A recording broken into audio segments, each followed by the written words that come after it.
పరిశుద్ధ గ్రంథాలు తెరుద్దాం. యెహెజ్కేలు గ్రంథం 2వ అధ్యాయం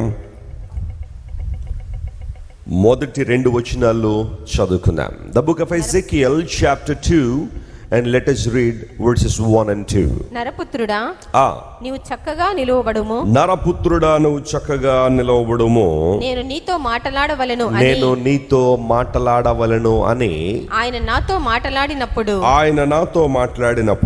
ఆత్మ నాలోనికి వచ్చి నన్ను నిలువబెట్టెను. అప్పుడు నాతో మాట్లాడిన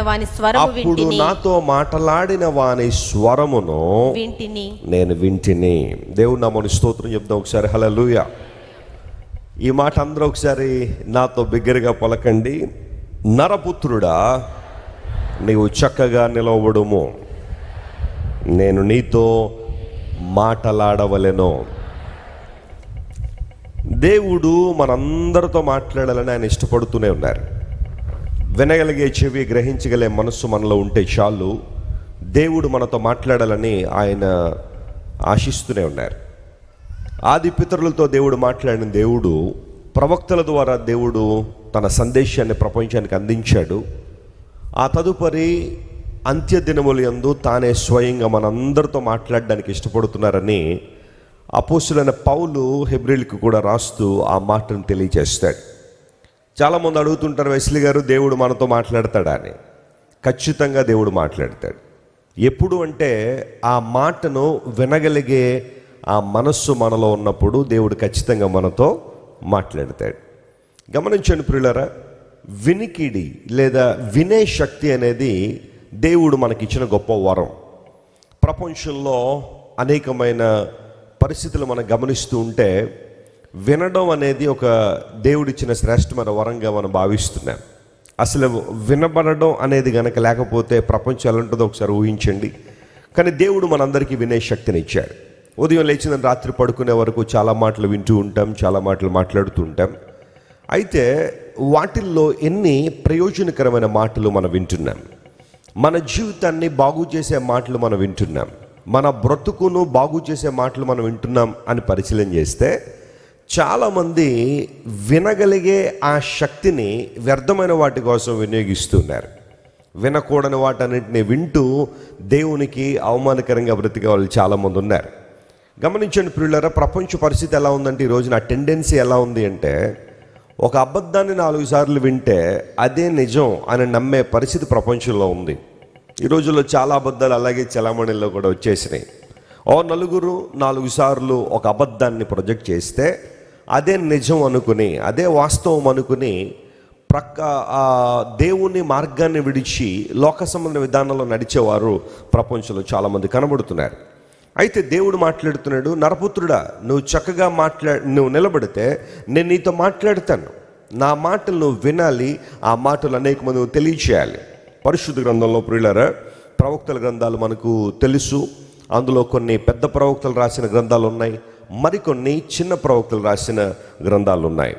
ఈ పెద్ద ప్రవక్తల గ్రంథాల్లో యెహెజ్కేలు అనే ప్రవక్త కూడా ఒకడు, చాలా ప్రాముఖ్యమైన ప్రవక్త. యెహెజ్కేలుకి ఇవ్వబడిన దర్శనాలు సాధారణమైన దర్శనాలు కాదు. అధ్యాయ ప్రారంభంలోనే పరలోకాన్ని చూశాడు, దేవుని యొక్క మహిమను చూశాడు. యెహోవా యొక్క ప్రభావ మహిమ దర్శనాన్ని చాలా స్పష్టంగా యెహెజ్కేలు చూశాడు. ఎప్పుడైనా మీకు అవకాశం ఉంటే యెహెజ్కేలు గ్రంథం 1వ అధ్యాయం పట్టి చదవండి. ప్రతి వచనం కూడా మిస్ కాకుండా జాగ్రత్తగా చదవండి. ఒకసారి చదివితే అర్థం కాకపోవచ్చు, 2 సార్లు చదివితే అర్థం కాకపోవచ్చు, కానీ ఆ తర్వాత మరలా మీరు చదువుతూ ఉంటే అసలు పరలోకం ఎలా ఉంటుంది, దేవుడు ఎలా ఉంటాడు, ఆయన చుట్టూ ఎలాంటి పరిస్థితులు ఉన్నాయి, ఇలాంటివన్నీ కూడా యెహెజ్కేలు 1వ అధ్యాయంలో చాలా క్లియర్గా మనం చూస్తూనే ఉంటాం. అంటే ఈ పుస్తక ప్రారంభంలోనే దేవుని యొక్క ప్రభావ దర్శనాన్ని చాలా చక్కగా వర్ణించాడు దైవజనుడు తనకు అనుగ్రహించబడిన ఆత్మ ప్రత్యక్షత వలన. యెహెజ్కేలు అనే మాటకు దేవుడు నన్ను బలపరుస్తాడు అని అర్థం. చెప్పండి, యెహెజ్కేలు అనే మాటకు అర్థం ఏంటి? దేవుడు మనల్ని బలపరిచాడు. నేను పూర్తిగా నమ్ముతున్నాను, దేవుడు మనల్ని బలపరిచారు కాబట్టే నేటికి మనం సజీవులుగా దేవుని సన్నిధిలో ఉన్నాం. ఆమేన్. ఆయన మనల్ని బలపరిచారు కాబట్టే ఎన్నో శ్రమలు, ఎన్నో ఉప్పెనలు, ఎన్నో ఉపద్రవాల నుంచి దేవుడు ప్రతి ఒక్కరిని కాపాడి భద్రపరిచి ఈరోజు తన్ను సేవించువారుగా, ఆయన గణపరుచువారుగా దేవుడు మనల్ని నిలబెట్టారు. ఒకప్పుడు మనందరూ కూడా దారి తప్పిన జీవితాలు, ఒకప్పుడు మనందరం కూడా ఎందుకు పనికిరాని జీవితాలను, కానీ దేవుడు మనల్ని ప్రేమించి బలపరిచి ధైర్యపరిచి తన సన్నిధిలో ఆయన మనల్ని నిలబెట్టి తన మహిమార్థమై వాడుకుంటున్నారు. అందును బట్టి దేవునికి మహిమ కలుగునుగాక. ఈ 2వ అధ్యాయం దగ్గరికి వచ్చేసరికి మొదటి అధ్యాయం అంతా కూడా దేవుడు తానెవరో ఆయన ప్రత్యక్షపరుచుకున్నారు.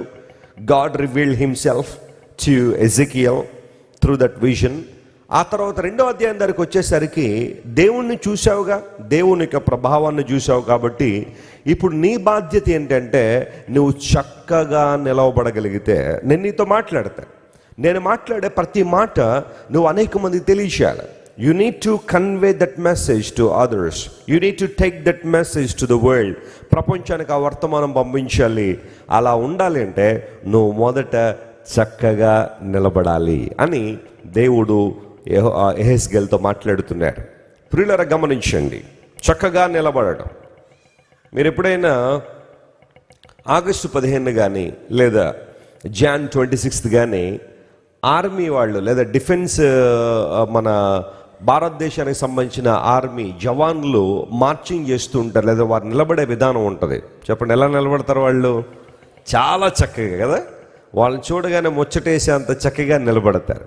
ఒకవేళ వాళ్ళందరూ కూడా నడిచారనుకోండి, ఆ కమాండర్ కానీ లేదా ఆ ముందున్న వ్యక్తి ఏ విధంగా అయితే వాళ్ళు గైడ్ చేస్తూ ఉన్నాడో ఆ విధానంలో నడవాలి అన్నప్పుడు వాళ్ళు చేతులు కదిపే విధానం కావచ్చు, లేదా వారి ఫుట్ స్టెప్స్ కావచ్చు, ఇవన్నీ కూడా మీరు ఏ యాంగిల్ నుండి చూసినా, ఏ కార్నర్ నుండి చూసినా ఒక్కరే నడుస్తున్నారు అంత క్లియర్గా నడవడానికి కారణం ఏంటంటే క్రమశిక్షణతో కూడిన తర్ఫీదు. వారు ఆ ట్రైనింగ్ తీసుకునేటప్పుడు వారిలో ఉన్న డిసిప్లిన్ చాలా చాలా ప్రభావవంతంగా ఉంటుంది. వారు నిలబడే విధానం చాలా బాగుంటుంది. రాష్ట్రపతి గారు కావచ్చు లేదా ప్రధానమంత్రి గారు కావచ్చు, వారికి ఏమన్నా అవార్డులు కానీ రివార్డులు కానీ ఏమైనా ఇస్తూ ఉంటే వారు నిలబడే విధానం చాలా బాగుంటుంది. ఎందుకు అంటే ఒక ప్రాముఖ్యమైన వ్యక్తి ముందు వారు నిలబడుతున్నారు కాబట్టి చక్కగా నిలబడడం.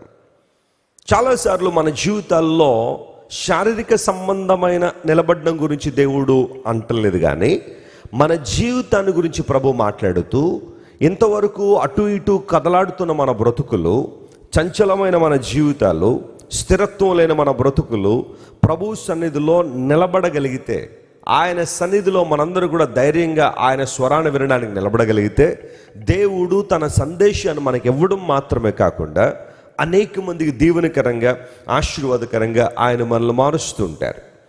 చాలామంది జీవితాలను పరిశీలన చేస్తుంటే ఈ రోజున చక్కగా నిలబడే జీవితాలు లేవు, ఊగిసలాటలు ఉన్నాయి, చంచలత్వం వారిలో కనబడుతూ ఉంది, అటు ఇటు కదిలిపోయే మనసు చాలామందిలో ఉంది.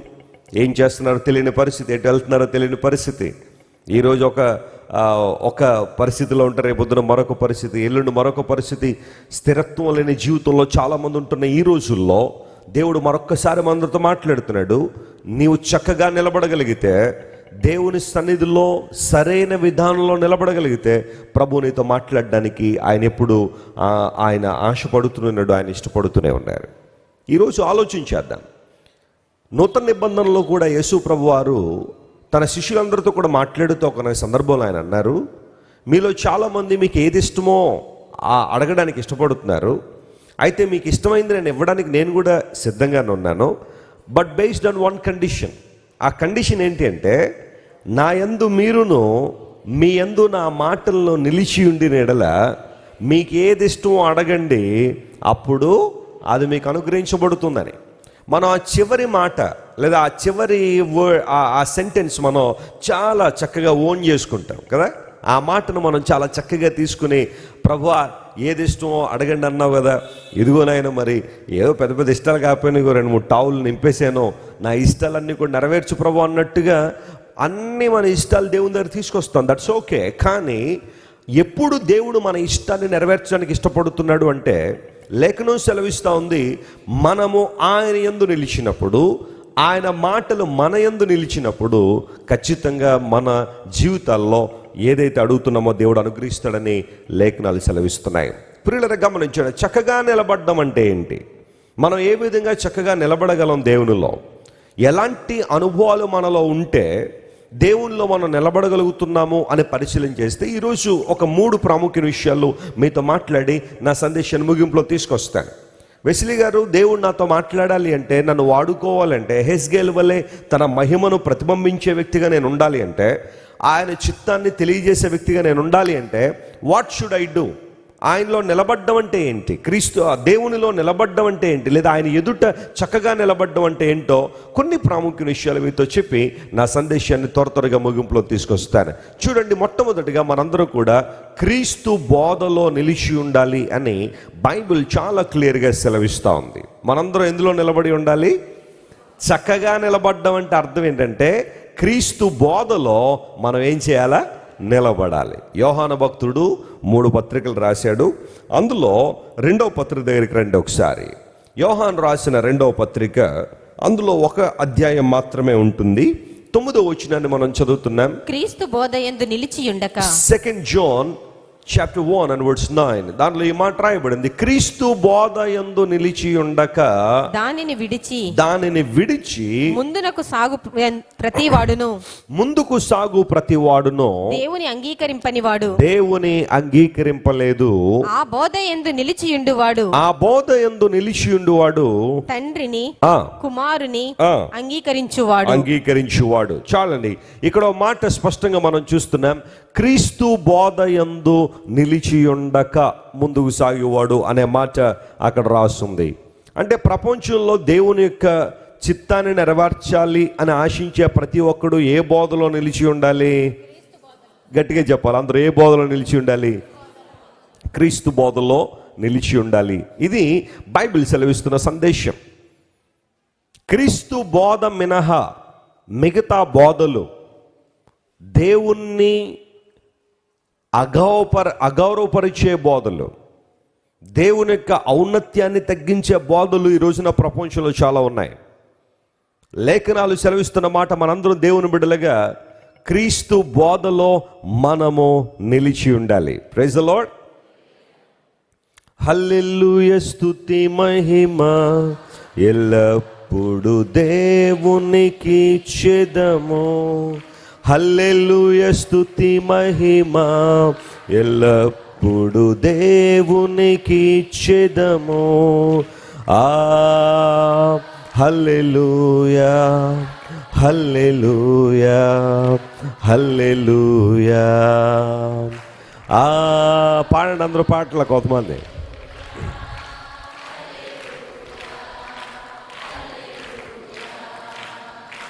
హల్లెలూయా, స్తుతి మహిమ ఎల్లప్పుడు దేవునికి ఇచ్చెదము. హల్లెలూయా, స్తుతి మహిమ ఎల్లప్పుడు దేవునికి ఇచ్చెదము. Praise the Lord. హల్లెలూయా. చూడండి, ఇక్కడ రాయబడిన మాటను గమనిస్తే క్రీస్తు బోధ అనే మాట స్పష్టంగా మనం చూస్తున్నాం. ఇంగ్లీష్లో ద డాక్ట్రిన్ ఆఫ్ క్రైస్ట్ అనే మాట ఉంటుంది. డాక్ట్రిన్ ఆఫ్ క్రైస్ట్, యేసుక్రీస్తు ప్రభువును గురించిన బోధ, యేసుక్రీస్తు ప్రభువు ప్రకటించిన బోధ. ఈ 2 అంశాలు, ఈ 2 కోణాలు దానిలో మనం గమనించాలి. ప్రపంచంలో చాలా బోధలు ఉన్నాయి. పూర్వదినాల నుండే చాలామంది గురువులు లాంటి వాళ్ళు కొంతమంది శిష్యులను ఏర్పాటు చేసుకుని తమ హృదయాల్లో ఉన్న విషయాలు, తమకు నచ్చిన విషయాలు, తమ మనసుల్లో మెదులుతున్న అంశాలు వారికి తెలియజేస్తుండేవారు. గురు శిష్యుల బంధం కొనసాగుతుండేది. సో ఆ తర్వాత కొంతకాలానికి ఆ గురువు గారు చెప్పినవన్నీ కూడా వారి నుండి వీరిని కలెక్ట్ చేసి గ్రంథాలుగా రాసిన వాళ్ళు చాలామంది ప్రపంచంలో కనబడుతున్నారు. అయితే ప్రపంచంలో చాలామంది గురువులు అని పిలువబడిన వారు, లేదా మనిషికి నవ్య పద నిర్దేశం చేయడానికి లోకానికి వచ్చాము, మేము చెప్పిన మాటలు మీకు నిజంగా ప్రయోజనకరంగా ఉంటాయి అని చెప్పిన వారి బోధలు మనిషి జాతిని ప్రక్కకు లేదా ప్రక్క త్రోవలోకి నడిపించిన సందర్భాలు చరిత్రలో చాలా ఉన్నాయి. యేసు ప్రభు వారి లోకానికి వచ్చిన తర్వాత ఆయన 33.5 సంవత్సరాలు జీవించారు, మనందరికీ తెలుసు. ఆ 33.5 సంవత్సరాల్లో యేసు ప్రభు చివరి 3.5 సంవత్సరాల్లో పరిచర్య కాలం. ఆ పరిచర్య విధానం ఎంత గొప్పది అంటే ఆయన ప్రతిరోజు కూడా బోధ చేసేవారు అని బైబిల్లో మనం చూస్తున్నాం. ఆయన బోధను వినడానికి అనేక మంది పెందలకడన ఆయన దగ్గరికి వచ్చేవారట. ఎందుకు పెందలకడన యేసుప్రభు దగ్గరికి వచ్చేవారంటే, ఆయన అంతకు ముందున్న లాంటి బోధ కాదు యేసుప్రభు చేస్తుంది. ఆయన మాట్లాడుతున్నప్పుడు శాస్త్రుల వలె పరిసయ్యుల వలె కాక, ఆయన అధికారం కలిగిన వాళ్ళ వల్లే ఏం చేశారట, ఆయన బోధించారు. క్రీస్తు ప్రభు బోధ అధికారంతో కూడిన బోధ. శాస్త్రులు పరిసయ్యులందరూ కూడా కంటతా పెట్టిన బోధ అదంతా కూడా, లేదా ఆచరణ యోగ్యము లేని బోధ వారు చేస్తుండేవారు. కానీ యేసు ప్రభు బోధ ప్రాక్టికల్గా ఉంది, ప్రజలందరికీ అర్థమవుతుంది. ఆయన ఏం చెప్పాలనుకున్నాడో స్పష్టంగా ప్రజల హృదయాల్లో ఆ మాటలు తెలియచేశాడు. అఫ్ కోర్స్ యేసు ప్రభు ఆయా సందర్భాల్లో ఉపమానాలను ఉపయోగించారు. అవి సామాన్య ప్రజలకు కూడా కొన్ని సందర్భాల్లో చాలా ఈజీగా అర్థమైనట్టుగా లేఖనాల్లో మనం చూస్తున్నాం. అలాంటి బోధ యేసు ప్రభు చేయడం వల్లనే ఈ రోజుకి ప్రపంచాన్ని అత్యద్భుతంగా నా యేసయ్య ప్రభావితం చేస్తూనే ఉన్నారు. స్తోత్రం చెప్పండి, హల్లెలూయా. ప్రపంచ ప్రఖ్యాతిగాంచిన గురువులందరూ కూడా 30 నుండి 60 లేదా 70, 80 సంవత్సరాలు తీసుకుని వారి బోధలన్నీ కూడా ప్రపంచంలో వదిలిపెడితే అక్కడ చాలామంది ఆ బోధలు ఇప్పుడు అనుసరించే వాళ్ళు ఉన్నారేమో. కానీ కేవలం నా యేసు ప్రభు 3.5 సంవత్సరాల్లో చేసిన బోధ, ఆయన ప్రకటించిన సువార్త ఈ రోజున ప్రపంచాన్ని ప్రభావితం చేస్తూనే ఉంది అని చెప్పడానికి నేను చాలా సంతోషిస్తున్నాను. యేసు ప్రభు వారు ఈ లోకంలో జీవించిన కాలంలో ఆయన్ను చాలామంది చాలా రకాలుగా పిలుస్తుండేవారు. అందులో ఒక టైటిల్ ఏంటి అంటే, యేసు ప్రభువుని పిలవడానికి ఉపయోగించిన ఒక పదం ఏంటంటే రబ్బీ అని పిలిచేవారు. చెప్పండి, ఏమని పిలిచేవారు ఆయన్ని? రబ్బీ అని పిలిచేవారు. రాబాయ్ అనే మాటకు అర్థం ఏంటంటే బోధకుడా అని అర్థం. ఎందుకు యేసు ప్రభువుని బోధకుడా అని పిలిచారు? చాలామంది బోధకులు అప్పటికి ఉన్నారు కదా, శాస్త్రులు పరిశీలన వాళ్ళందరూ కూడా ఎన్నో బోధలు చేసేవాళ్ళు ఉన్నారు. కానీ యేసు ప్రభువుని ప్రత్యేకంగా బోధకుడా అని ఎందుకు పిలిచారు అంటే, ఆయన బోధలో ఒక ప్రత్యేకత ఉంది, విలక్షణమైన అనుభవాలు ఉన్నాయి. పరలోక రాజ్యాన్ని గురించి, యేసుక్రీస్తు ప్రభు తానెవరో, ఆయన ఎందుకు ఈ లోకానికి వచ్చారో చాలా స్పష్టంగా ప్రజలకు తెలియచేశారు. కాబట్టి క్రీస్తు బోధ ప్రపంచాన్ని ప్రభావితం చేసింది. ఈరోజు నీవు దేవుని సువార్త విన్న తర్వాత, దేవుని వాక్య సత్యాలు నీకు బోధపడిన తర్వాత, ఈ సువార్తలో ఈ వాక్యములో నువ్వు నిలిచి ఉన్నావా? ఇది దేవుడు అడుగుతున్న ప్రశ్న. నరపుత్రుడా, నువ్వు చక్కగా నిలబడడం అంటే చక్కగా మంచి డ్రెస్ వేసుకుని, చెప్పులు వేసుకుని, కళ్ళజోడు పెట్టేసుకుని నిలబడడం అని కాదు అక్కడ అర్థం. చక్కగా నిలబడమని దేవుడు చెప్పడం ఉద్దేశం అంటే, ఆయన ఏ మాటలైతే మనతో మాట్లాడుతున్నారో, ఏ బోధ అయితే మనకు అనుగ్రహించారో, ఏ ఉద్దేశాలైతే మన పట్ల దేవుడు కలిగి ఉన్నాడో, ఆ బోధలో ఆ డాక్టర్లో మనం నిలబడ్డాం. పదే పదే ఈ విషయాన్ని మీకు చెప్పడంలో నా ఉద్దేశం ఏంటంటే, ఈ రోజున ప్రస్తుత రోజుల్లో భయంకరమైన అబద్ధ బోధలు చలామణిలోకి వచ్చేసినాయి. క్రైస్ట్ వర్షిప్ సెంటర్లో ఉన్న ఏ ఒక్కరూ కూడా, అది రాజమండ్రి కావచ్చు, మరే బ్రాంచ్లో ఉన్న ఏ ఒక్కరైనా సరే, అబద్ధ బోధల వైపు వెళ్లకుండునట్లుగా దేవుడు మిమ్మల్ని అందరినీ కాపాడునుగాక. ఎందుకోసం అంటే, ఒక అబద్ధపు బోధ ఒక మనిషి యొక్క ఆత్మను సత్యము నుండి ఈడ్చుకుని పోతుంది, సత్యము నుండి వెనకకు లాక్కుని పోతుంది. ప్రపంచాన్ని ఈ రోజున ఒక్కసారి అలా పరిశీలన చేస్తే ఎన్ని బోధలు, భయంకరమైన బోధలు, క్రొత్త బోధలు, నూతనమైన బోధలు, ప్రభు యొక్క మార్గాన్ని కన్సీల్ చేసేసే బోధలు, దేవుని ఔన్నత్యాన్ని తగ్గించే బోధలు, యేసుక్రీస్తు ప్రభు దైవత్వాన్ని ప్రశ్నించే బోధలు ఈరోజు చాలామంది బయలుదేరిపోయారు. వాళ్ళు చాలా గొప్ప బోధకులుగా కూడా చలామణి అయిపోతున్నారు చాలామంది. యేసుక్రీస్తు ప్రభువుని గురించిన బోధలో మనందరూ నిలిచి ఉండాలి. క్రీస్తు బోధలో నిలిచి ఉండాలంటే అసలు యేసు ప్రభు అంటే ఎవరో మనకు అర్థం కావాలి, ఆయన ఔన్నత్యాన్ని మనం గుర్తించాలి. చూడండి, కొన్ని ప్రశ్నలు అడుగుతాను, మీరు సమాధానం చెప్పండి. యేసు ప్రభు ప్రవక్త లేకపోతే యేసు ప్రభు దేవుడా? అందరూ చెప్పాలి గట్టిగా. ఈ విషయంలో మీకు క్లారిటీ ఉందా? యేసు ప్రభు ప్రవక్త లేకపోతే దేవుడా? ఖచ్చితంగా దేవుడే. ఆమేన్, హల్లెలూయా. ఎవరైనా మీ దగ్గరికి వచ్చి యేసు ప్రభు ప్రవక్త అంటే మీరేమనాలా? మీరు అనుకున్నట్టుగా ప్రవక్త కాదండి, ఆయన ఎవరు? దేవుడు.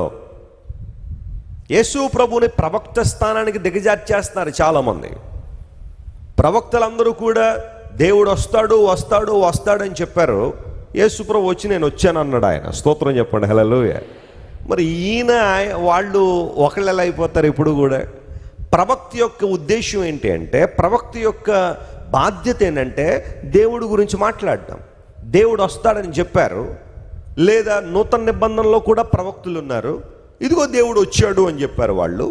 అయితే ప్రవక్తల స్థానం అంతవరకే కానీ యేసుక్రీస్తు ప్రభు ప్రవక్తతో సమానం కాదు.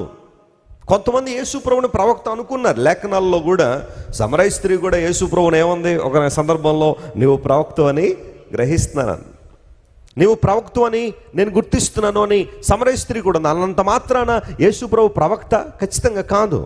ఆ తర్వాత భాగాన్ని మనం చదువుతూ ఉంటే, నేను చేసినవన్నీ నాతో చెప్పిన క్రీస్తు ఈయన కాడ.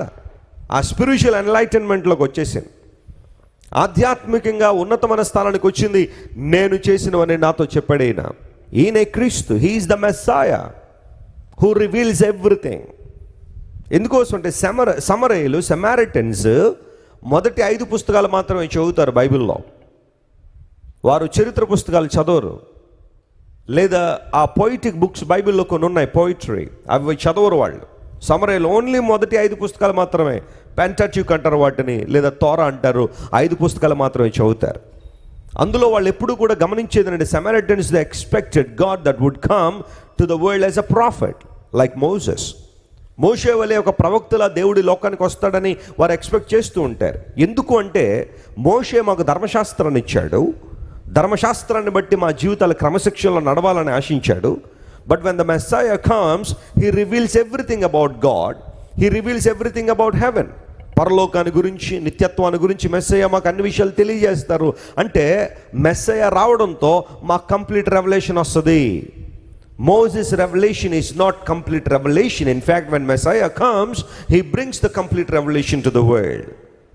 For that reason, they expected from Messiah. అయితే దేవుడు ప్రభు అని యేసుక్రీస్తు వారి లోకానికి వచ్చిన తర్వాత, సమరయిస్తే జీవితాన్ని అంతా బయటకు లాగిన తర్వాత ఆమె అంటుంది, నేను చేసినవన్నీ నాతో చెప్పిన క్రీస్తు ఈయన కాడ. మెస్సయ్య అని మనం అనుకుంటున్నాం కదా, మనకు అన్ని బయలుపరుస్తాడు అనుకుంటున్నాం కదా, మన బ్రతుకులను కూడా బయటకు తీసుకురాగలిగిన దేవుడు ఈయన. దేవుడు నామమున స్తోత్రం కలుగును గాక. హల్లెలూయా. మానవ దౌర్భాగ్యతను బయట పెట్టగలిగిన వాడు దేవుడు. ఎందుకంటే మనిషిని నాశనం చేయడానికి కాదు, లేదా మనిషిని ఇబ్బందుల్లోకి నెట్టేయడానికి కాదు, మనుషులని ఇబ్బందికర పరిస్థితులు నెట్టివేయడానికి కాదు. ఒక మనిషి యొక్క జీవితాన్ని యేసు ప్రభు ఎందుకు బయటికి తీస్తాడు అంటే, బాగు చేయబడ్డానికి అవకాశం ఇస్తాడు. హల్లెలూయా. అక్కడ నీ మనోభావాలు దెబ్బతినడానికి అవకాశం లేదు. డాక్టర్ గారి దగ్గరికి వెళ్ళాం, ఆయన ఎదురుగా కూర్చోగానే కొన్ని పరీక్షలు చేసి, నీ ఒంట్లో బాగాలేదమ్మా అంటే, నా మనోభావాలు దెబ్బతిన్నాయంటే ఏమంటాడు ఆయన? దెబ్బతింటే తిన్నాయి, నువ్వు బాగుపడాలని చెప్తున్నాడు అంటాడు ఆయన కదా. ఈ రోజుల్లో ప్రతి ఒక్కరికి ఏం దెబ్బతినేస్తున్నాయి? మనోభావాలు దెబ్బతినేస్తున్నాయి. దేవుడి దగ్గర మనోభావాలు దెబ్బతింటం ఏంటి? నీకు తినాలా? నీ మనోభావాలు దెబ్బతినాలి. ఎందుకంటే నీ మనసంతా అహంకారంతో ఉంది, దుష్టత్వంతో ఉంది, దౌర్జన్యంతో ఉంది. అంతా నీకే తెలుసు అనుకున్నావు కొన్ని సందర్భాల్లో. దేవుడు కొన్నిసార్లు నీ మనోభావాలు దెబ్బతీస్తాడు. ఎందుకోసం? నిన్ను బాగు చేయడం కోసం, నిన్ను హీనపరచడానికో, నిన్ను అపహాస్యంతో సమాజంలో నిలబడడానికి కాదు. He would like to make you whole. ఆయన నిన్ను పరిపూర్ణులుగా చేయాలనే దేవుడు కొన్నిసార్లు నీ జీవితాన్ని బయట పెడతాడు. ఆయన సమరయ స్త్రీ జీవితాన్ని బయట పెట్టాడు. ఆమెకు అర్థమైంది, ఈయన కాక ఇంకెవరు లేరు, ఈయనే మెస్సయ్య. యేసుక్రీస్తు ప్రభువారు ఈ లోకానికి వచ్చి ఆయన చెప్పిన ప్రతి మాట, ఆయన జీవితమే మన జీవితాలందరికీ ఆదర్శప్రాయంగా ఉంది.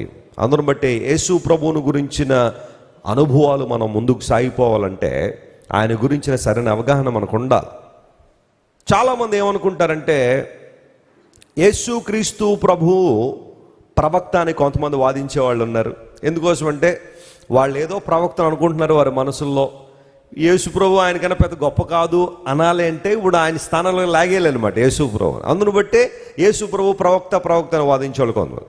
మరికొంతమంది ఏమంటారంటే, యేసు ప్రభు వారు మీరందరూ అనుకున్నట్టుగా దేవుడు కాదు, పరలోకంలో కొంతమంది దూతలు ఉన్నారు, అందులో కొన్ని ప్రధానమైన దూతలు ఉంటారు.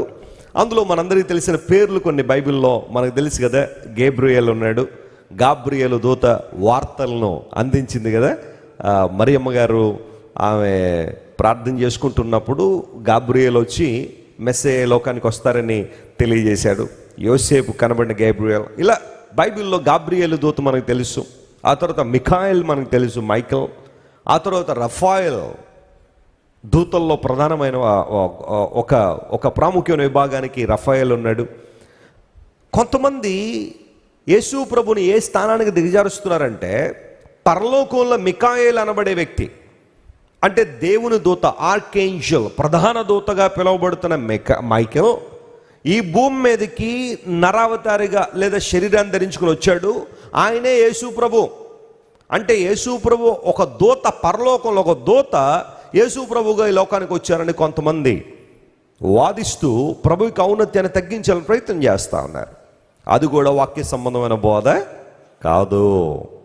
మరికొంతమంది యేసు ప్రభువుని ఏమంటున్నారు అంటే, జాగ్రత్త గమనించండి ప్రియులారా, యేసుక్రీస్తు ప్రభువుకి ఔన్నత్యాన్ని తగ్గించాలనే ఆలోచనలో కొంతమంది యేసు ప్రభు కేవలం కుమారుడే కానీ ఆయన దేవుడు కాదని వాదించే డినామినేషన్స్ కొన్ని ఉన్నాయి. Yes, of course we always believe that Jesus Christ came into this world as a son of God. దేవుని కుమారుడిగా యేసు ప్రభు లోకానికి వచ్చారు, అందులో ఏ సందేహం లేదు. అయితే దేవుని కుమారుడు అంటే అర్థం ఏంటి? నీకేం అర్థమైంది దేవుని కుమారుడు అంటే? యేసు ప్రభుని రెండు రకాల పేర్లు మనం పిలుస్తుంటాం. ఒకటి మనుష్య కుమారుడు, రెండవది దేవుని కుమారుడు అనే రెండు పదాలు బైబిల్లో మనకు కనబడుతుంటాయి. ఒక్క మనుష్య కుమారుడు అనే పదమే సుమారుగా 88 సార్లు నూతన నిబంధనలు మనం చూస్తాం, సన్ ఆఫ్ మ్యాన్ అనే మాట. ఇప్పుడు మనుష్య కుమారుడు అంటే అర్థం ఏంటి, దేవుని కుమారుడు అంటే అర్థం ఏంటి? జాగ్రత్త గమనించండి. యేసుక్రీస్తు ప్రభు నరావతారిగా లోకానికి వచ్చిన ఆ యొక్క శరీరాకారం ఎంత గొప్పది అంటే, యేసుక్రీస్తు ప్రభు ఒక ప్రక్క సంపూర్ణ దేవుడిగా ఉన్నాడు, మరొక ప్రక్కన సంపూర్ణ మానవుడిగా ఉన్నాడు. స్తోత్రం చెప్దాం, హల్లెలూయా. ఇప్పుడు ఆయన దైవత్వానికి పెట్టబడిన పేరు ఏంటంటే సన్ ఆఫ్ గాడ్. అంటే ఆయనలో ఉన్న డివినిటీ, ఆయనలో ఉన్న దైవత్వం హైలైట్ చేయబడుతున్న టైటిల్ అది. సన్ ఆఫ్ మ్యాన్ అంటే అర్థం ఏంటంటే, మనుష్య కుమారుడు అంటే దేవుడు మనిషిగా ఈ లోకానికి వచ్చాడు అన్న విషయాన్ని హైలైట్ చేస్తుంది. అంటే ఇప్పుడు sun of God and son of man అని యేసు ప్రభు ఎందుకు పిలువబడ్డారంటే, ఆయన సంపూర్ణ దేవుడుగాను సంపూర్ణ మానవుడిగాను ఈ లోకంలో జీవించారు ఆయన. అది ఆ రెండు పదాలకు అర్థంగానే దేవుని కుమారుడు అంటే, దేవుడికి ఒక 2-3 భార్యలు ఉంటారండి, అందులో ఒకళ్ళకి ఒక కుర్రోడు పుట్టుంటాడు, లేదా ఒక అబ్బాయి పుట్టుంటాడు, అందులో ఒక అబ్బాయిని మనందరి కోసం ఈ లోకానికి పంపించాడు అన్న ఆలోచన ఉంటుంది చూసారా, అది మాత్రం కరెక్ట్గా చాలామంది అలాంటి ఆలోచనలు కలిగి ఉన్నారు. యేసుక్రీస్తు ప్రభు దేవుడయుండి మన మధ్య శరీరధారిగా నివసించారు. స్తోత్రం చెప్పండి, హల్లెలూయా. He is a God incarnate. ఆయన లోకానికి దిగి వచ్చిన దేవుడు. ఈ విషయాలన్నిటి మీద మీకు అవగాహన ఉండాలి. ఎందుకంటే ఈరోజు చాలామంది అబద్ధ బోధకులు బయలుదేరి క్రీస్తు ప్రభు ఔన్నత్యాన్ని తగ్గించి మాట్లాడేవాళ్ళు. దేవుని గురించి అవగాహన లేక ఛానల్స్ ఉన్నాయి కదా అని చెప్పి, యూట్యూబ్ దొరికింది కదా అని చెప్పి ఎవరికి వాళ్ళు కూర్చుని మాట్లాడి ఏదో ఒక మాటలు, ఏదో ఒక ఉద్దేశాలు చెప్పేసి చాలామందిని గలిబిలి చేసేవాళ్ళు చాలామంది ఉన్నారు. మన సంఘానికి ఒక కుటుంబం వస్తుండేవారు, అన్య సంప్రదాయాల నుండి, వ్యవహారాల నుంచి విడుదల పొంది సువార్త విని సత్యాన్ని అంగీకరించి యేసు ప్రభు దైవత్వాన్ని తెలుసుకుని ఆయన మంచి దేవుడని, గొప్ప దేవుడని, ప్రాణం పెట్టిన దేవుడని, మరణాన్ని జయించి తిరిగి లేచిన దేవుడని చాలా మంచి విషయాలు మన ఆత్మీయ తల్లిదండ్రులు ఇద్దరు కూడా వారి గృహాన్ని దర్శించి మరి అనేక సార్లు బోధించిన తర్వాత, వారు సువార్తనంతా విన్న తర్వాత they were getting ready for baptism. బాప్తిస్మంలో సాక్ష్యం ఇవ్వడానికి వారు సిద్ధపడుతున్న తరుణం అది. అంత సిద్ధపరచబడింది. ఆత్మీయ తండ్రి గారు చెప్పారు, అమ్మ బ్రదర్ రేపు మార్నింగ్ బ్యాప్టిజమ్స్ ఉంటాయి, సిద్ధపడండి, ప్రార్థనాపూర్వకంగా రండి, ఆదివారం సర్వీస్ అయిపోయిన తర్వాత బ్యాప్టిజమ్స్ ఇస్తామని చెప్పి ఆ కుటుంబానికి చెప్పేశారు. చెప్పిన తర్వాత ద నెక్స్ట్ డే సండే అందరూ వచ్చారు, బ్యాప్టిజం కార్యక్రమం అయిపోయింది, అందరూ వెళ్ళిపోయిన తర్వాత ఈ ఇద్దరు భార్యాభర్తలు రాలా. అదేంటో వస్తామన్నారు కదా, పేర్లు ఇచ్చారు కదా, ప్రభు గురించి అవగాహన వచ్చిందన్నారు కదా, ఎందుకు రాలేదని చెప్పి ద వెరీ నెక్స్ట్ డే మరలా ఆత్మీయ తండ్రి గారి ఇంటికి వెళ్ళి వాళ్ళిద్దరిని కూర్చోబెట్టి, అమ్మ ఏమైంది, మీరు దేవునిలో ఎదుగుతానన్నారు కదా, ప్రభువులో బలపడుతానన్నారు, బాప్తిజంలో సాక్ష్యం ఇస్తానన్నారు, నేను చాలామంది దేవుని ప్రజలు వచ్చి దేవుని మహింపరిచారు, మీరు ఎందుకు రాలేదంటే, వెంటనే ఇద్దరు అడిగిన ప్రశ్న ఏంటో తెలుసా, యేసు ప్రభు దేవుడు కాదట కదండి, మరి ఇంతకాలం మీరు విన్న బోధ ఏంటమ్మా, ఇంతవరకు మీరు విన్న సత్యం ఏంటి? ఏమి లేదు, నిన్న సాయంకాలం మా ఇంటికి కొంతమంది వచ్చారండి, వాళ్ళు మమ్మల్ని కూర్చోబెట్టి చెప్పారు, యేసు ప్రభు మీరు అనుకున్నట్టుగా దేవుడు కాదు, ఆయన మిఖాయేల్, నేను ఇంతకుముందు చెప్పాను కదా, పరలోకంలో దూత వచ్చాడని, లేదంటే యేసు ప్రభు మామూలు మనిషి అని. ఇట్లాంటివన్నీ కూడా యెహోవా సాక్షులు అనే గుంపు కొంతమంది ఆ ఇంటికి వచ్చేసారు.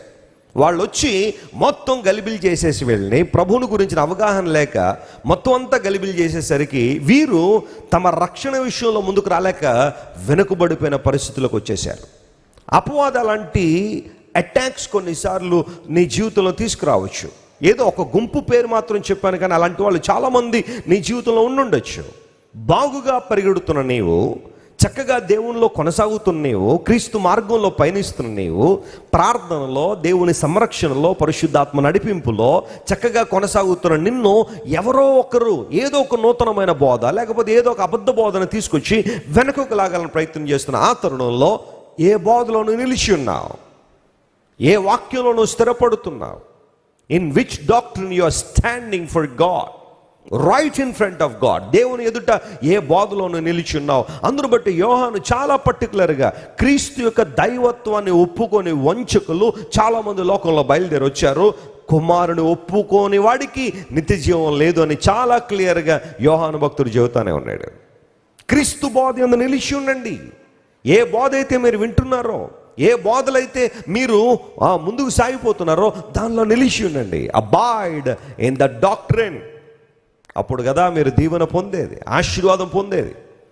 తెస్సలోనిక సంఘము పౌలు మహాశయుడు దేవుని వాక్యం బోధిస్తూ ఉంటే ఆ వాక్యము దేవుని నుండి వచ్చిన వాక్యంగా భావించారట. స్తోత్రం చెప్దాం, హల్లెలూయా.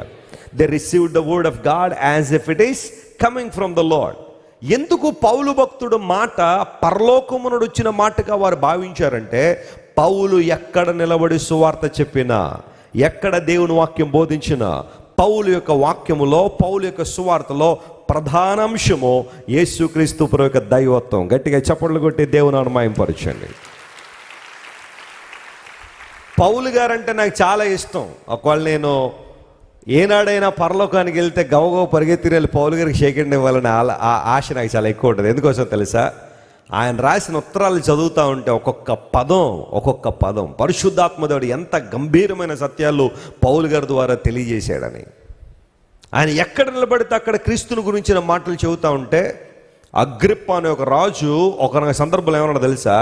పౌలా, ఎంత సులభంగా నన్ను క్రైస్తవుడిగా చేసేద్దాం అనుకుంటున్నావా అన్నాడు.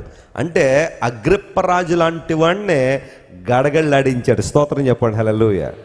మాట్లాడుతుంటే స్ట్రైట్ టు ద పాయింట్. రాజుగారి ముందు నిలబడిన తర్వాత చెప్పండి, ఎలా మాట్లాడాలి? స్ట్రైట్ టు ద పాయింట్ మాట్లాడాలా, లేకపోతే రాజుగారు రెండు కూర్చొని మాట్లాడుకుందాం, మొత్తం మన చరిత్ర అంతా చెప్పుకుందాం అంటే కూర్చుంటాడు ఆయన? అంత టైం ఉందా అక్కడ? పౌలు గారికి ఇవ్వబడిన అతి కొద్ది సమయంలో దేవుని సువార్తను ప్రకటించడం. నేను ఈ వారంలో దుబాయ్లో ఒక రాయల్ ఫ్యామిలీ మెంబర్ని కలవడానికి దేవుడు సహాయం చేశారు. ప్రభు చిత్తమైతే ఆ సాక్ష్యం తర్వాత చెప్తాను మీకు.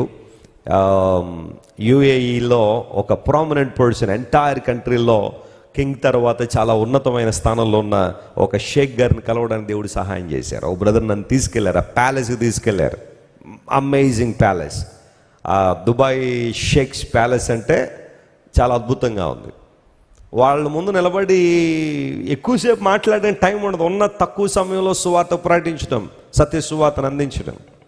ప్రియులారా గమనించండి, దైవజనుడు పౌలు గారు అగ్రిప్ప రాజు ముందు నిలబడి దేవుని సువార్త ప్రకటించినప్పుడు, వాక్య సత్యాలు బోధించినప్పుడు అగ్రిప్ప అనుకున్నాడు, ఎంత సులభంగా నన్ను క్రైస్తవునిగా చేయి చూస్తున్నావా అంటే. పౌలు యొక్క ఫోకస్ అంతా కూడా క్రీస్తు ప్రభు నామాన్ని మహింపరచాలి. క్రైస్తవుడిగా నేను మారిపోతానేమో అన్న భయం అగ్రిప్పలోకి ఎందుకు వచ్చిందంటే, పౌలు గారి మాటల్లో ఉన్న ప్రభావం అంత గొప్పది. పౌలు అన్నాడు, రాజా మీరు మాత్రమే కాదు, ఇక్కడున్న వారందరూ కూడా ప్రభు సత్యాన్ని తెలుసుకోవాలి. ఇగో సంకెళ్ళు తప్ప, ఈ ఇనుప సంకెళ్ళు తప్ప, అవి జీవం లేవు కాబట్టి జీవం లేని వాటిగా పడి ఉన్నాయి, కానీ జీవం ఉన్న ప్రతి ఒక్కడు కూడా యేసయ్యను గురించి తెలుసుకోవాలనే ఆలోచన పౌలు గారు కలిగి ఉన్నారు. స్తోత్రం చెప్పండి, హల్లెలూయా. Let us abide in the doctrine of Christ. ప్రభు యొక్క బోధలో నిలిచి ఉందాం. ఏదైతే మనం వింటున్నామో, లేఖనాలు ఏవైతే ధృవీకరిస్తున్నాయో, వాక్య సత్యాలు ఏవైతే ప్రభువుని గురించి తెలియచేస్తున్నాయో, ఆయన మన రక్షణకర్త, ఈ లోకానికి మనందరి కోసం రక్షణ ఇవ్వడానికి, ఆత్మరక్షణ ఇవ్వడానికి సిలువలో మరణించి ఘోర బాధను, శ్రమను అనుభవించి యేసు ప్రభు సిలువలో మన కోసం ఆయన తన ప్రాణాన్ని అర్పించారే. చాలాసార్లు ప్రభు దగ్గరికి వస్తున్నాం కానీ ఆయన యొక్క ఔన్నత్యాన్ని గుర్తించలేకపోతున్నాం. మనం ఆయన చేసిన త్యాగాన్ని గుర్తించలేకపోతున్నాం. అమ్మా, యేసు ప్రభుని ఎందుకు అంగీకరించారమ్మా? అయ్యగారు ఇక్కడ నొప్పి పోతుందండి, అందుకనే వచ్చానండి యేసు ప్రభు దగ్గరికి. మంచిదే, నువ్వు వచ్చిన కారణం మంచిదే. దేవుడు స్వస్థత ఇస్తాడు, నొప్పి తగ్గిస్తాడు. నొప్పి తగ్గిపోయిన తర్వాత మళ్ళీ వస్తానని ఇంకో నొప్పి ఏదైనా వచ్చినప్పుడు ఇంకా అప్పటిదాకా నన్ను డిస్టర్బ్ చేయకండి అంటున్నావంటే యు ఆర్ వెరీ అన్ఫార్చునేట్ అంటాను. నీ అంత దురదృష్టవంతురాలు భూమి మీద మరొకవే లేరు. ఎందుకోసం? కేవలం యేసు ప్రభు దగ్గరికి స్వస్థత కోసం నువ్వు వస్తున్నావంటే, లేదా ఒక కోర్టు కేసు నుండి విడుదల కోసమే ప్రభు దగ్గరికి నేను వస్తున్నానండి అంటే, లేదా ఒక అద్భుతం జరగాలని మాత్రమే నువ్వు దేవుని దగ్గరికి వస్తున్నావంటే, I'm so sorry, you are so unfortunate. ప్రభు దగ్గరికి మనం ఎందుకు వస్తున్నాం ప్రధానంగా అంటే, మన ఆత్మల రక్షణ కొరకు ఎవరి దగ్గరికి వచ్చాం? మనం దేవుని దగ్గరికి వచ్చాం. యేసు ప్రభు దగ్గరికి రావడంలో ఉద్దేశం అదే. సిలువలో యేసు ప్రభు ఎందుకు నీ కోసం మరణించారు చెప్పండి, అందరూ చెప్పాలి. సిలువలో యేసు ప్రభు చేతుల్లో మేకులు కొట్టించుకుని, కాళ్ళల్లో మేకులు కొట్టించుకుని, ప్రక్కలో బళ్ళెపోటు పొడిపించుకుని, తల మీద ముళ్ళ కిరీటం పెట్టించుకుని, ఏలి ఏలి లామా సబాక్తా అని దేవుని నుండి ఎడబాటును తట్టుకోలేక కేకలు వేసిన యేసు ప్రభు సిలువలో అంత ఘోరమైన బాధను ఎందుకు భరించాడు? నీకు ఉద్యోగం ఇవ్వడానిక? లేకపోతే 200 గజాల స్థలం ఇవ్వడానిక? ఓ చిన్న ప్రమోషన్ నీకు ఇవ్వడానిక? నో. అవన్నీ ఆయన శిలువ మరణం పొందకుండానే ఇవ్వగలడు నీకు. ఆయన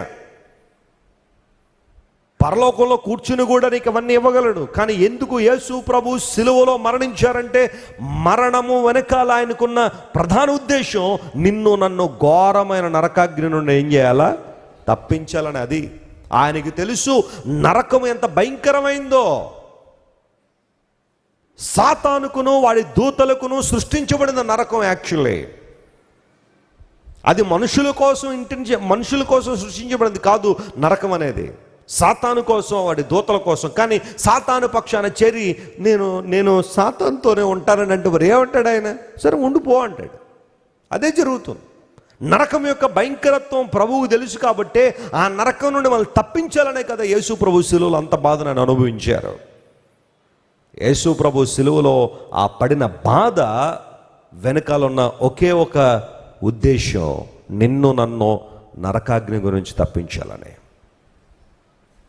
ఈ రోజుల్లో బహుశా పెద్దగా నరకాన్ని గురించి మాట్లాడే వాళ్ళు కనబట్టలేరు. పరలోకం ఎంత వాస్తవమైందో నరకం కూడా అలాంటిదే. నరకాగ్ని గురించి నువ్వు నేను తప్పించబడాలనే యేసుక్రీస్తు ప్రభువారు శిలువలో మన కోసం మరణించారు. ఈ బోధలో మీరు నిలిచి ఉండండి. వాక్య సత్యాల్లో మీ జీవితాలు కట్టుకోండి. దేవుని వాక్యంలో జీవించండి. దేవుని యొక్క ప్రేరణ, ఆ స్ఫూర్తిని మీరు పొందుతారు. నరపుత్రుడా, నువ్వు చక్కగా నిలబడు, నేను నీతో ఏం చేస్తాను? మాట్లాడతాను. క్రీస్తు బోధలో మనం నిలిచి ఉండాలి. We must abide in the teaching and the doctrine of the lord అని బైబిల్ సెలవిస్తోంది. మరొక మాట మనం గమనిస్తే, ఎక్కడ మనం నిలిచి ఉండాలి అన్న విషయాన్ని పరిశీలన చేస్తుంటే, ఈసారి కొలస్సీలకు రాసిన పత్రిక 1వ అధ్యాయం 23వ వచనం మనం చదువుతున్నాం. చూడండి, Colossians chapter 1 and verse 23.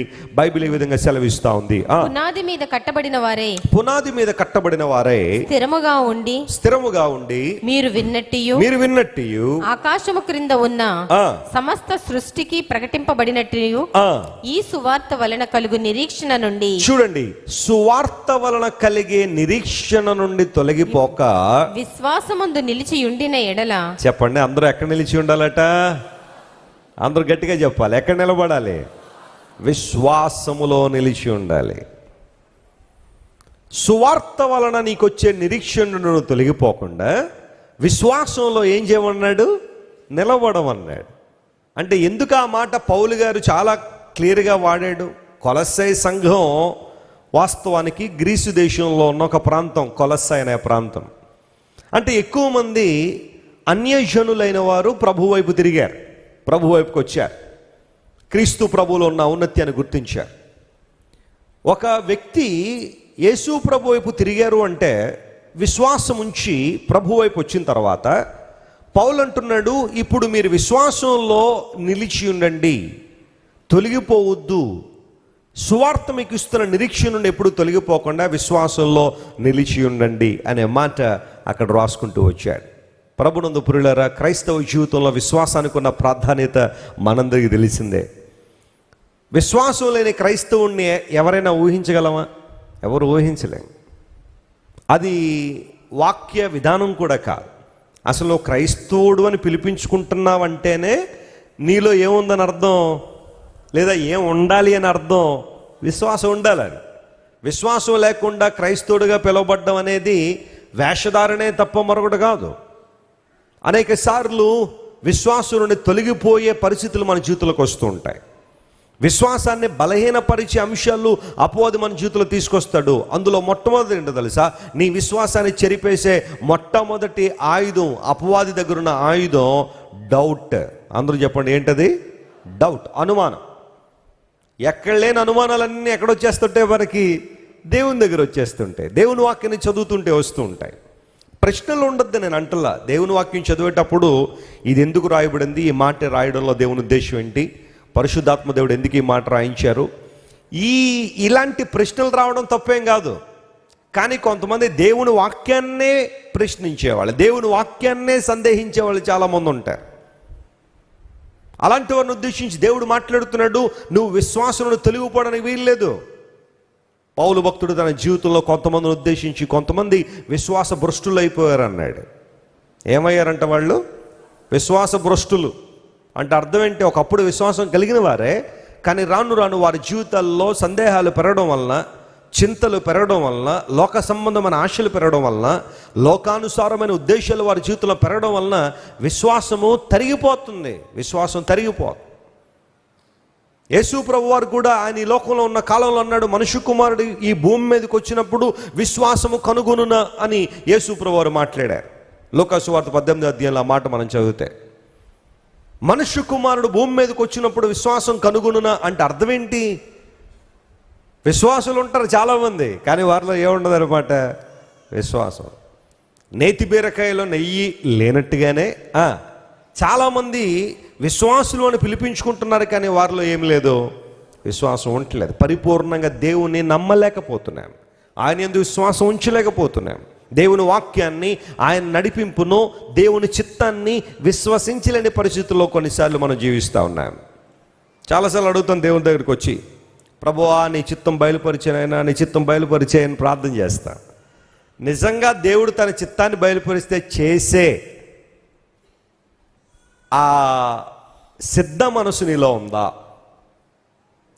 అప్పుడండి మరి అది నాకు లాభకరంగా ఉంటే అప్పుడు చేద్దామండి, నాకు అన్నీ బాగుంటే అప్పుడు చేస్తానండి, దేవుని చిత్తం నాకు అంగీకారం అయితే అప్పుడు చేస్తానండి అంటాం కదని, దేవుని చిత్తం ఏమై ఉందో అది నెరవేర్చడానికి మాత్రం మనం ముందుకు రాలే. నేను చెప్తున్నాను దేవుని బిడ్డలారా, దేవుని చిత్తము ఎప్పుడు కూడా ప్రారంభంలో కష్టంగానే ఉంటుంది. స్తోత్రం చెప్పండి, హల్లెలూయా. ఈజీ ఏం కాదు దేవుని చిత్తం. చాలామంది ప్రభువా బయలుపరిచాను, నీ చిత్తం చేయడానికి సిద్ధంగా ఉన్నాను నాయన. నువ్వు ఆ ప్రార్థన చేయడమే సాహసం అంటారు. నేను ఎందుకు వచ్చాను తెలుసా? దేవుని చిత్తం చేయడంలో కొన్ని సవాళ్ళు ఎదుర్కోవాలి. నువ్వు కొన్ని సమస్యలు వస్తాయి, నిందలు వస్తాయి, అవమానాలు వస్తాయి, ప్రజలను తప్పుగా మాట్లాడే పరిస్థితులు వస్తాయి. ఒక్కసారి నువ్వు దేవుని కోసం నిలబడి ఆయన చిత్తాన్ని చేయడం ప్రారంభించగానే ఇంతవరకు నీకు గొప్ప గొప్ప స్నేహితులు ఉన్న వాళ్ళందరూ ఒక్కొక్కరు దూరం అయిపోతూ ఉంటారు. వాళ్ళు ఒంటరి వాడిగా మారిపోయే అనుభవాలు రావచ్చు, ఒంటరి దానిగా మారిపోయే అనుభవాలు నీళ్ళు రావచ్చు. దేవుని చిత్తాన్ని చేయడంలో కొన్నిసార్లు కష్టాలు, ఇబ్బందులు రావచ్చు. కానీ రాను రాను రాను రాను దేవుని చిత్తము చేయువాడు నిరంతరము నిలిచినని దేవుని వాక్యం రాయబడిన రీతిగా నీవు దేవుని కోసం నిలబడితే దేవుడు రానున్న రోజుల్లో గొప్ప కార్యాలు నీ జీవితంలో జరిగిస్తాడు. స్తోత్రం చెప్పండి, హల్లెలూయా. ఎంత గొప్ప దేవుడు ఆయన. ఆయన చిత్తాన్ని నెరవేర్చే వారిని దేవుడు ఎప్పుడూ వదిలిపెట్టాడు. ఆయన ప్రారంభంలో సమస్యలు ఉంటాయని చెప్పాను, అంత ఈజీగా దేవుని చిత్తం చేయడం కష్టంగానే అనిపించవచ్చు. మన ఇష్టాలను ప్రక్కన పెట్టి, మన ఉద్దేశాలను ప్రక్కన పెట్టి దేవుని చిత్తాన్ని చేయడంలో అనేక సార్లు సవాళ్ళు రావచ్చు. కానీ వాటిని జయించాలంటే నీలో దేవుని మాట మీద పరిపూర్ణమైన ఏం కావాలి? విశ్వాసం కావాలి, పరిపూర్ణమైన నమ్మకం కావాలి, విశ్వాసం కావాలి. అప్పుడు కదా నువ్వు దేవుని యొక్క కృపలో వర్ధిల్లేది, ఆశీర్వాదం పొందేది. ఆత్మీయ తండ్రి గారు ఉద్యోగం విడిచిపెట్టి దేవుని సేవకు వస్తున్న ఆ రోజు చాలామంది అన్నారు, నీకు పిచ్చి పట్టేసింది, ఈ రోజున మంచి ఉద్యోగం కోసం చాలామంది ప్రయత్నం చేస్తున్న రోజుల్లో ఉన్న ఉద్యోగాన్ని వదిలిపెట్టి యేసుప్రభు సేవ అంటున్నావు, ఎవరు నీకు జీతం ఇస్తారు, ఎవరు నిన్ను పోషిస్తారు, ఎవరు నిన్ను నడిపిస్తారు అని చాలామంది సవాల్ చేశారు. దేవుని చిత్తం చేయడంలో ఆ రోజుల్లో ఎంత కష్టం అనిపించింది అంటే, తండ్రి గారి వెనకాల 4 చెల్లెళ్ళు, 2 తమ్ముళ్ళు, 2 తల్లిదండ్రులు, 8 మంది ఆ రోజున ఆయన శాలరీ మీద ఆధారపడిన వారు. ఒక్కరు కాదు, కోర్స్ డాడీ తండ్రి గారు అప్పుడు బ్యాచులర్గా ఉన్నారు, కానీ ఆ శాలరీ ఏదైతే నెలకు వచ్చేసరికి ఆ శాలరీ కుటుంబం అంతా పోషణ కోసం వినియోగించారు. అంతకుముందు చాలా కొన్ని సంవత్సరాల పాటు ఆ శాలరీ అంత వ్యర్థంగా ఖర్చు పెట్టేసేవారు. అప్పుడే ప్రభువుని అంగీకరించి కొంచెం ఏదో ఇంటికి వస్తుంది శాలరీ అనే టైంలో దేవుని సేవకు పిలిచినప్పుడు దాన్ని వదిలిపెట్టడం అంటే చిన్న విషయం కాదు, సవాలుతో కూడిన విషయం. అయితే దేవుని సేవలో సన్నిధిలో ప్రార్థన చేసి, ప్రభువా నువ్వు పిలుస్తున్నావు, నన్ను పోషించువాడు నీవు, ఏనాడు నన్ను వదిలిపెట్టవు నాయన, నన్ను బలపరచువాడు నీవని ఆ రోజు దేవుని యొక్క చిత్తాన్ని నెరవేర్చడానికి కష్టమైన, ఇబ్బంది అయిన, ఒక్కొక్కసారి అపవాది యొక్క తలంపులు, ఇది నిజంగా దేవుడి చిత్తమేనా, దేవుడు నిజంగా పిలిచాడా అన్న అనుమానాలు కూడా హృదయంలోకి వచ్చేస్తున్నప్పుడు, no, my God is called me, he has a great purpose, he has a great purpose. దేవుడు నా జీవితంలో గొప్ప ప్రణాళిక కలిగి ఉన్నారని నమ్మి విశ్వసించి ఆ రోజున ఉద్యోగాన్ని వదిలిపెట్టి దేవుని సేవకు వచ్చి ఒకే ఒక సూట్ కేస్, 2 చేతుల బట్టలు, బైబిల్,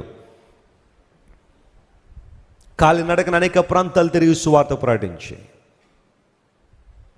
ఈ రోజున చాలామంది అనుకోవచ్చు ఈ పరిచర్య అంతా చూసి, మా ప్రయాణాలు కావచ్చు, మా ఈ పరిచర్యను చూసి దేవుడు ఇంత అభివృద్ధిని తీసుకొచ్చినప్పుడు లాటరీ తగిలి ఉంటుందంటే వీళ్ళకి. ఏం తగిలిందంట? లాటరీ. చాలా ఈజీగా మాట్లాడుకోవచ్చు ఎవరైనా అది ఒక రంగంలోనే కాదు, ఏ రంగంలోనే కొంచెం ఎదుగుతున్నారనేసరికి ఎన్నైనా మాట్లాడేసుకోవచ్చు, వెనకాల ఇబ్బంది లేదు. కానీ ఆ వెనకాల ఉన్న ఆ ప్రిపరేషన్ ఏదైతే ఉంటుందో, ఆ ప్లాట్ఫామ్ని ప్రిపేర్ చేసే ఆ విధానం ఎంత కష్టమో అనుభవించిన వాళ్ళకి తెలుస్తుంది. మా తల్లిదండ్రులు పడిన ప్రయాస నాకు తెలుసు. నేను ఒకసారి మా నాన్నగారిని నిలదీశాను, మీరు ఒక్కరే వెళ్తారా మీటింగులకి, మమ్మల్ని తీసుకెళ్ళరా అని. లేదు నాయనా, చాలా కష్టం ఉంటుంది మీటింగ్స్, ఏదో నేను తిరుగుతున్నాను అనుకుంటున్నావు, నువ్వు చాలా ఇబ్బంది ఉంటుంది. నాకు చిన్నప్పుడు తిరగడం అంటే బాగా సరదా, మా తండ్రి గారితో పాటు వెళ్ళాలని. లేదు నాన్న రేపు ఎగ్జామ్స్ ఉన్నాయంటే, ఏం పర్లేదు డాడీ నేను రాసేస్తారా, ఏం పర్లేదు నన్ను తీసుకెళ్ళానని చాలా ఇబ్బంది పెట్టాడు మా తండ్రి గారిని. మీటింగ్స్కి వెళ్ళడం అంటే నాకు చాలా ఇష్టం, అదొకలాంటి ఆనందం అన్నమాట. మీరే తిరుగుతున్నారు మీటింగ్లకు, మమ్మల్ని తీసుకెళ్ళరా అన్నాను ఒక రోజున. మా అమ్మగారు అన్నారు, బ్యాగ్ సర్దే తీసుకెళ్తానన్నాను. వెంటనే ఆ రోజు నా ప్రయాణం ప్రియులరా తూర్పుగోదావరి జిల్లా, మళ్ళీ ఎక్కడికే కాదు, తూర్పుగోదావరి జిల్లాలో ప్లేస్కి వెళ్ళాలి. మేము మార్నింగ్ బయలుదేరాం. మా ఇంటి దగ్గర నుండి బస్ స్టాండ్. ఈరోజు కరెంటు చాలా ఇబ్బంది పడుతుంది కదా, కొంచెం వాతావరణం బాగాలేదు.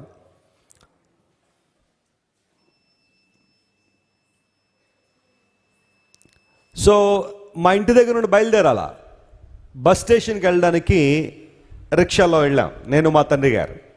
బస్ స్టేషన్లో ఆగిన తర్వాత, కాంప్లెక్స్ ఉంది కదా అక్కడ ఆగిన తర్వాత, రాజమండ్రి నుండి రావులపాలెం బస్సు ఎక్కాం. రావులపాలెం నుండి మరొక ఊరికి ఇంకో బస్సు ఎక్కాం. అక్కడి నుంచి మరొక బస్సు, అక్కడి నుంచి ఇంకో బస్సు, మొత్తం 5-6 బస్సులు మారాం. ఓ ప్లేస్కి వెళ్ళాం. తూర్పుగోదావరి జిల్లాలో ఒక చిన్న పల్లెటూరుకి వెళ్ళడానికి 6 బస్సులు 5 బస్సులు మారాం. ఆ బస్సుల్లో నా ప్రయత్నం, నా ప్రయాస చూడాలి మీరు. పసివాడిని కూడా చూడకుండా 2-3 కూర్చునేవారు నా మీద. మా నాన్నగారు ఫైట్ చేసి నాకు సీట్ ఇప్పించేవారు. బస్సులన్నీ ఫుల్లే. దెబ్బలాడి నాకు సీట్ ఇప్పిస్తే సీట్లో కూర్చునేవాడిని. కూర్చొని ఇచ్చేవారా? మధ్యలో పెట్టి నొక్కేసేవాళ్ళు కొంతమంది. డాడీ బాబు నువ్వు ఎక్కడైనా సురక్షితంగా ఉన్నాయన, నేనున్నాను ఏ పర్లేదని. ఒక కామ వచ్చేసి మీద కూర్చుండిపోయేది. అమ్మా ఉన్నానమ్మా, ఇక్కడ చిన్న పసిప్రాణం అన్నా, కూర్చోవయా. బస్సు మన అందరిది. ప్రియులరా మీరు నమ్మండి, ఆ రోజు నరకం ఎక్కడో ఉంటుంది అంటారు, కానీ ఆ బస్సు ప్రయాణంలో చూశాను నేను నరకం. కాళ్ళు లాగేసినాయి. మార్నింగ్ బయలుదేరామండి రాజమండ్రిలో 6 గంటలకి. ఒక చిన్న పల్లెటూరు తూర్పుగోదావరి జిల్లాలో, not even 100 kilometres. We travel whole day, 4-5 బస్సులు మారి ఆ స్టేషన్లో నిలబడి సాయంకాలం వెళ్ళేసరికి మేము అక్కడికి వెళ్ళేసరికి మీటింగ్ అయిపోయింది. చీకట్లో నడుచుకుంటూ వెళ్ళాం. బస్సు దిగిన తర్వాత వెళ్ళిన తర్వాత అతి తీవ్రంగా ఆకలేస్తుంది నాకు. మా నాన్నగారి ఒక మంచి లక్షణం ఏంటంటే బయట తిండి అస్సలు పెట్టించేవాళ్ళు కాదు, ఎక్కడ ఏది కొనిచ్చేవారు కాదు. ప్రాణం పోతుందంటే తప్ప అప్పటి వరకు ఓపిక పట్టమనేవారు, బయట తినద్దు, అవి ఆరోగ్యాన్ని పాడు చేస్తాయి. సో అలా ఏదో ఫ్రూట్స్ ఏవో తింటూ అట్లా గడిపేశాను. భయంకర ఆకలి. తీరా మేము వెళ్ళిన తర్వాత ఆ కన్వీనర్లు అనుకున్నారు ఇంక విజయ్ కుమార్ గారు రారేమో, 10 అయిపోయింది కదా, ఇంకెక్కడ వస్తారు ఈయన, మీటింగ్ కూడా అయిపోయింది, రేపు వస్తారేమో అని అనుకుని వాళ్ళు మొత్తం అంతా కూడా మీటింగ్ కంప్లీట్ చేసేసి భోజనాలన్నీ కంప్లీట్ చేసి అందరూ కూడా చక్కగా పడుకోవడానికి సిద్ధంగా ఉన్న సమయంలో మేము ఎంటర్ అయ్యాం అక్కడికి. పాస్టర్ గారు భోజనం అండి. అమ్మా చేయలేదమ్మా. అయితే ఉండండి పాస్టర్ గారు తయారు చేస్తామని చెప్పి ఒక 1/2 అవర్ టైం తీసుకుని పిల్లరా భోజనం సిద్ధపరిచి తీసుకొచ్చారు. ఆ టెంట్స్ కిందే భోజనం, ఆ టెంట్లు ఎక్కడైతే వేశారో అక్కడే భోజనం. అలా కలిపి నోట్లో పెట్టుకోగానే కళ్ళం నీళ్ళు వచ్చేస్తాయి నాకు.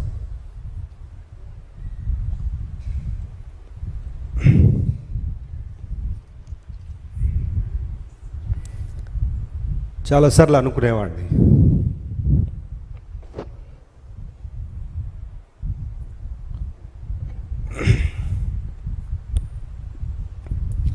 మా తండ్రి గారు ఇన్ని ప్రాంతాలు తిరుగుతున్నారు, మమ్మల్ని పోషించడానికి ఇంత ప్రయాసపడుతున్నారు,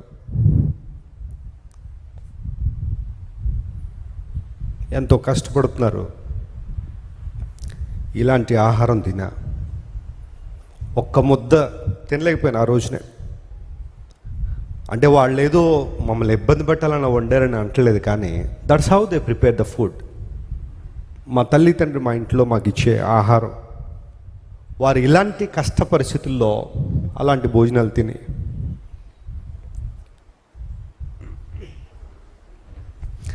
ఏ లోటు లేకుండా మమ్మల్ని పెంచుతున్నారు. ఆ రోజు మా తండ్రి గారిని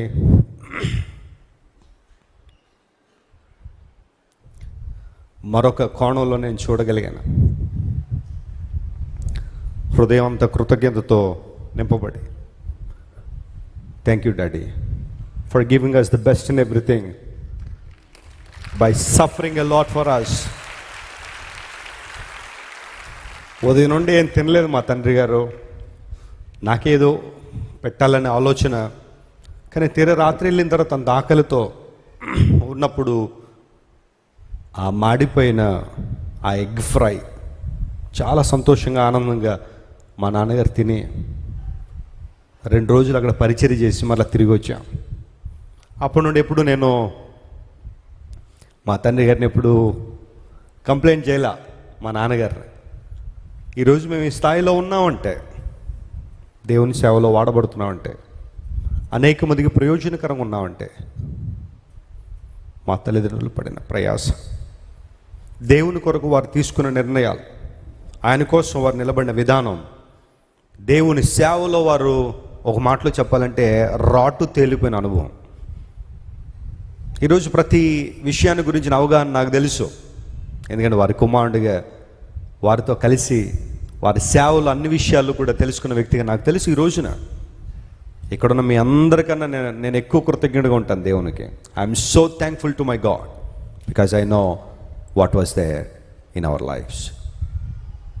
ప్రియ చిన్న బిడ్డలారా లేదా యవనస్తులారా, కొన్నిసార్లు మీ తల్లిదండ్రులు మీకోసం పాడుతున్న ప్రయాసం మీకు అర్థమవుతుందా? ఈరోజు నువ్వు ఈ స్థితిలో ఉన్నావంటే వారు ఎంత ప్రయాసపడి ఉంటారు. ఎన్నిసార్లు నీకోసం కడుపు కట్టుకుని ఉంటారు వాళ్ళు, ఎన్నిసార్లు నీకోసం అవమానాలు పొందుంటారు, ఎన్నిసార్లు నీకోసం నిందలు పడి ఉంటారు అందరితో. నేను ఈ స్థానంలో చూడాలని ఎన్ని కలలతో వాళ్ళు నిద్ర కూడా పోయి ఉండకపోవచ్చు. ఎప్పుడైనా కృతజ్ఞత చూపించావా? ప్రేమతో మాట్లాడావా? వారి బాగోగులు పట్టించుకుంటున్నావా? తల్లిదండ్రులు నీ కోసం పడిన ప్రయాస లేదా దేవుడు వారికి ఇచ్చిన కృపను బట్టి దేవునికి కృతజ్ఞత అసలు చెల్లించావా? విశ్వాసం. దేవుని సేవలో, దేవుని పరిచర్యలో విశ్వాసం లేకపోతే, దేవుని మీద నమ్మకం లేకపోతే, ఆయన పిలుపు గురించి చెప్తున్నా నేను. దేవుని చిత్తం చేయడం అంటే చెబుతున్నా, కొన్ని సందర్భాల్లో ఉండే ప్రయాస అంత ఇంత కాదు. But if you stick that to the will of God, if you trust him in your tough times, నీ కష్ట పరిస్థితుల్లో, ప్రతికూల వాతావరణాల మధ్య నువ్వు దేవుని వైపు చూడగలిగితే, అంతకన్నా గొప్ప ఆధిక్యత మరొకటి లేదు. స్తోత్రం చెప్పండి, హల్లెలూయా. నిలిచుందామా విశ్వాసంలో? పడిపోతున్నామా? విశ్వాసంలో బలంగా ఉందామా? లేదా లోకంలో జారిపోయే పరిస్థితులు కలిగి ఉన్నామా? చిన్న కష్టం వస్తే ఏమోనండి దేవుడు లేడు అనుకుంటున్నానండి, చిన్న ఇబ్బంది రాగానే దేవుడు నన్ను మర్చిపోయాడండి. నీకోసం ఎంత త్యాగం చేసిన దేవుడు, నీకోసం శిలువలో మరణించి నా ప్రాణాన్ని నీకోసం దారపోసానన్న దేవుడు ఎందుకు మర్చిపోతాడమ్మా నిన్ను? నేను ఎందుకు మర్చిపోతాడు తమ్ముడు నిన్ను? శ్రమ వచ్చిందని, కష్టం వచ్చిందని అలా మాట్లాడడం కొన్ని సందర్భాల్లో చాలా ఈజీ కావచ్చు, కానీ at that moment look unto Jesus on the cross of Calvary. సిలువలో నీ కోసం నిస్సహాయుడిగా వేలాడుతున్న యేసయ్యను చూడు ఒకసారి. ఆ స్థానం ఎవరి కోసం? ఆ సిలువ మరణం ఎవరి కోసం? ఆ శ్రమ ఎవరి కోసం? నీ కోసమే కదా, నా కోసమే కదా. విశ్వాసంలో బలపడాలన్న దేవుడు ఆలోచన. ఏ మాత్రం కృంగిపోవద్దు, ఏ పరిస్థితికి కూడా ధైర్యంగా నిలబడు. గాఢాంధకారపు లోయలో నేను సంచరించిన ఏ అపాయానికి భయపడను. గాఢాంధకారపు లోయ అనుభవాలు కొన్నిసార్లు జీవితంలో రావచ్చు, కానీ I do not fear because your rod and your staff comfort me. నీ దుడ్డు కర్ర, నీ దండము నన్ను ఏం చేస్తుంది? ఆదరిస్తాం. ఎస్, విశ్వాసంలో స్థిరపడదాం. చివరిగా ఒక మాట చెప్పి నేను ముందుకు సాగిపోతాను. చూడండి, ఈ మాట చదువుకుని ముగింపు ప్రార్థనలోకి వెళ్దాం. 1 John chapter 4 and verse 16, the Bible says, నరపుత్రుడా చక్కగా నిలవడం అని దేవుడు చెప్పిన మాట. క్రీస్తు బోధ యందు నిలిచి ఉండడం, విశ్వాసంలో నిలిచి ఉండడం.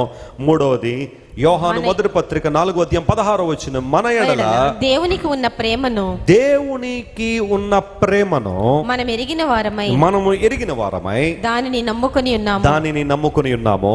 దేవుడు ప్రేమాస్వరూపి అయి ఉన్నాడు. దేవుడు ప్రేమాస్వరూపి అయి ఉన్నాడు. ప్రేమయందు నిలిచియుండువాడు. చూడండి, ప్రేమయందు నిలిచియుండువాడు దేవుని యందు నిలిచి ఉన్నాడు. స్తోత్రం చెప్పండి, హల్లెలూయా.